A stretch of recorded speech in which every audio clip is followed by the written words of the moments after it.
So PlayStation 6 production begins in 2027, but is it too soon for you? We're going to be answering that question in that video, speculating a little bit, talking about what versions of PlayStation 6 there's going to be, because it's going to be wild. There's going to be a PS6 Slim, there's going to be a PS6 Pro, there's going to be a PlayStation 6 Portable. There's going to be all sorts of PlayStation 6. And a lot of people are debating on whether it's a little bit too early to be talking about PlayStation 6. But when you think about it, in my humble opinion, 2027 is still like, I mean, let's say it comes out late 2027. I mean, that's still a good way away, right? And I'm ready for a new console generation. Now, before we get into it, before we talk about it, before we see what the PlayStation community is saying about this, right, and what they're complaining about and what they're excited about, please consider liking and subscribing. Some of you guys might remember me from the PS5 restock days, and I am ready to get that on the go again. If you're ready to get yourself a PS6, I'm ready. So come join us. And if you like staying up to date with the tidbits of gaming news and stuff, come follow me on X. Check the links down below in the video description for some really cool stuff as well. Anyways, let's talk about it, guys. So basically, leak says PlayStation 6 production starts in 2027. Is it too soon? Early builds could help avoid PS5 era shortages if launch lands late 2027. Obviously, if you were with me during the PS5 restock days, you'll have remembered that getting your hands on a PS5 was hard, right? You had to camp out at Target.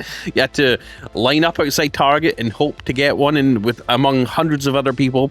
A lot of us were staying up till midnight, 2 in the morning, 3 in the morning, 4 in the morning, doing all-nighters. I mean, if you remember back, like, I put in time for you guys, all right? We did like 16-hour streams, 20-hour streams. Sometimes we did 24-hour streams to try and help get you guys your hands on some PS5s. We were staying up to date with employees in the store, in Target, Best Buy, Walmart, to see if we can get some inside leaks and stuff like that. It was a wild time, and I think even up to like 2 years after the release of the PlayStation 5, people were still having trouble getting them. And I think from this article, it seems like they're going to start building this as soon as possible to try and avoid that whole shortages drama that the PS5 endured. And I think that could be a good thing, but I did like the thrill of the chase. I don't know about you guys. It was kind of cool getting, you know, the whole community coming together and getting hyped up about getting your hands on a PS5. And the shortage kind of hyped up the PS5 a little bit more, to be honest with you, and dare I say it, I kind of enjoyed it.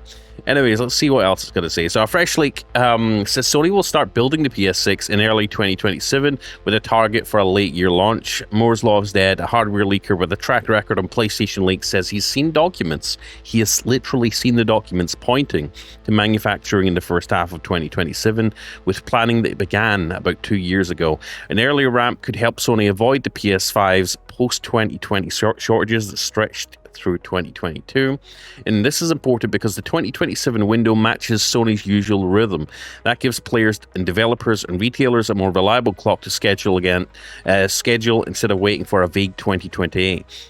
So the PS4 arrived in 2013, PS5 in 2020. This is a 7-year handoff that a 2027 release of the PS6 could repeat. If that cadence stays the same, late cycle PS5 and PS5 Pro planning tightens from a game timing to accessory buys, so upgrades are easier to time.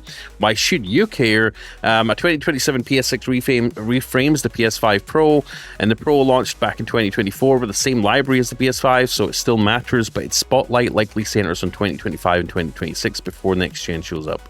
PS5 Pro becomes the bridge, not the destination. The best PS5 Pro games optimized for the console will likely be migrated to the PS6 if Sony says yes to backwards compatibility. I mean, here's a question for you. Well, maybe we'll save it for another video. You know, should the PS6 be backwards compatible? Hold your comments. Although if you can't wait, just tell me what you think in the comment section down below. Should they not include well, you know, that's a whole thing to talk about and speculate on. We'll maybe do that in another video today, maybe. But Studios can fine-tune on PS5 Pro and then carry lessons forward using higher targets and performance modes as a staging ground for PS6 builds. It's kind of weird. PS5 Pro's been in a bit of a weird spot. You know, people were hyped up for it. It came out. The hype sort of died down because we started, you know, we didn't see. Let me know if you disagree, but it felt like nothing really shines shines on a PS5 Pro. There's some games that do. Obviously, PSSR was like a big marketing hype term for it, and obviously upscaling in general's the future of games and the future of getting that next-gen visual performance with ray tracing and stuff, and getting respectable frame rates and resolutions alongside it and having it look really good. You know, so it's upscaling. PSSR is here to stay. But we saw some cases where PSSR made the games look worse than the base PS5, which uses AMD's own FSR upscaling tech. So it's kind of been a little bit, you know, hot and cold. And some people feel scammed with the PS5 Pro. But, you know, I don't think it's to Sony's fault. You know, they want their heart's in the right place, I feel like, with PSSR. But yeah, it's been full of drama. So I think this article, on Digital Trends, what they say is that the PS6 needs to feel like a clear generational jump. The gains need to be so obvious on screen and feel. Think steadier high-res performance, better lighting and faster worlds, and a cooler and quieter console. We want to see ray tracing at 60 frames, closer to high-end PCs. 4K 60 is the baseline, regular 120 Hz modes, and smarter upscalers, bigger lifts under the hood, stronger CPU cores, wider memory bandwidth with more RAM. I think this happens every generation. Even the PS5, we were like, this is going to be next gen. This is going to be the next gen generation. This is going to be the thing that makes us stop and be like, wow, God, look at the performance in a $500 console. That is nuts. Now, PC gamers disagreed, but we thought, as console players, although I'd like to dabble in everything, thought that the PS5 was phenomenal graphically, right? And we're starting to see 4K, 120 Hz get talked about. And then we sort of get comfortable with it, and it just becomes sort of mundane a little bit. You know, I can't say there's been any game on PS5 lately that's been like, wow, you know. I don't think there's been any game that's lived up to a lot of the expectations we had for the PS5. I mean, sure, there's some, but I think it's starting to show its age a little bit now. So I think I think we're going to need to see something impressive with the PS6. The PS6 needs to be a generational leap. It needs to have that graphical like oomph and look to where people are like, oh my God, we're getting this performance for that price. You know, there's people spending $3,000 on gaming PCs and getting similar visual performance with 120 Hz, with ray tracing, with 4K visuals. You know, but I can get it for $500. That's what draws a lot of people to console. That value for, you know, the value proposition for it. So I think that's what we need for the PS6. I really hope it's not just a slight visual bump. We need something big. PS5 Pro was that little visual performance bump, right? You know, slightly better performance, slightly better resolutions, but we need something truly next gen for the next generation of consoles, and hopefully it comes sooner rather than later. I'd say. Since a lot of these consoles do have backwards compatibility, you know, it's not like PS5 Pro players are going to be left in the dirt. You know, you're still going to be able to play a lot of these next-gen games on PS5 and PS5 Pro, so I wouldn't worry about that. Anyhow, chatter around the PS6 is welcome, but generational jumps are harder to justify when players value gameplay and storytelling over marginal graphical gains. The PS6 could change that with clearly a bigger hardware leap. There's no official news from Sony yet, but expect more rumors as 2027 draws near. Let's see what people have to say on Reddit, because that's always interesting. Celestia Equestria says, we're in the mega generations now where the various hardware releases will simply overlap. Just like the PS4 is still getting new game releases 5 years after the PS5 was released, I would expect the PS5 to continue to get AAA releases through 2030. Sony knows the PS6 is going to be expensive and take years to gain traction. They released by 2028 with the goal of having an install base by 2030. People need to just treat consoles like regular computers now. Buy a new one when you need it, or the support for software and games when you need, or want isn't there on your machine. Like you said, people will still expect these consoles to have clear cutoff points where the last one stops and the new one begins. So you have to upgrade day one. So you don't have to upgrade day one. What?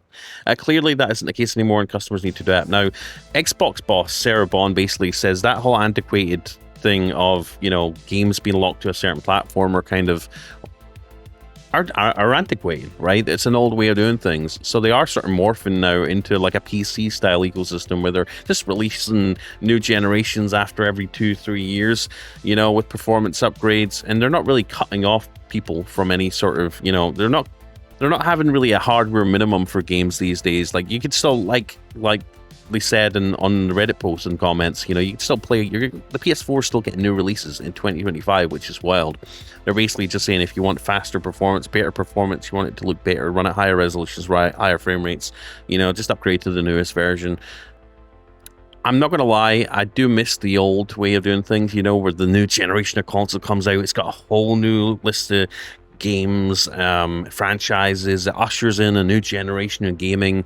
You know, it gets people really hyped up about this, you know, the next gen of gaming, and it pushes the bar forward a lot for, especially for even PC gaming, because, you know, every time we see a new console generation, historically, it's kind of pushed PC gaming to be better as well, and I think, you know, they both work in tandem.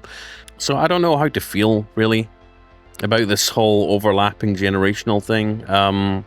I do miss some aspects of the older, you know, new generations of consoles. I mean, let's just put it this way, guys. The next couple of years are going to be wild. I mean, Xbox is going completely off the beaten path, and basically making a gaming PC for $600 to $800. And they're going to be like, you could install Steam on it, play your entire backlog of PC games on it, you could emulate games on it, you could do whatever the heck you want with it, whereas PlayStation seem to be sticking with that walled garden ecosystem, right? And they're just having games be able to play across their whole ecosystem. Two different ideologies. I guess we'll see which one wins out. But yeah, is 2027 too early for the PS6? Let me know. That was the point of this video before I started rambling on. Anyways, I'm Blaze. I'll see you in the next one. Take care. God bless. Like, subscribe, click the bell icon for more gaming news and tidbits and opinion pieces. And I'll see you in the next one, guys. Peace out.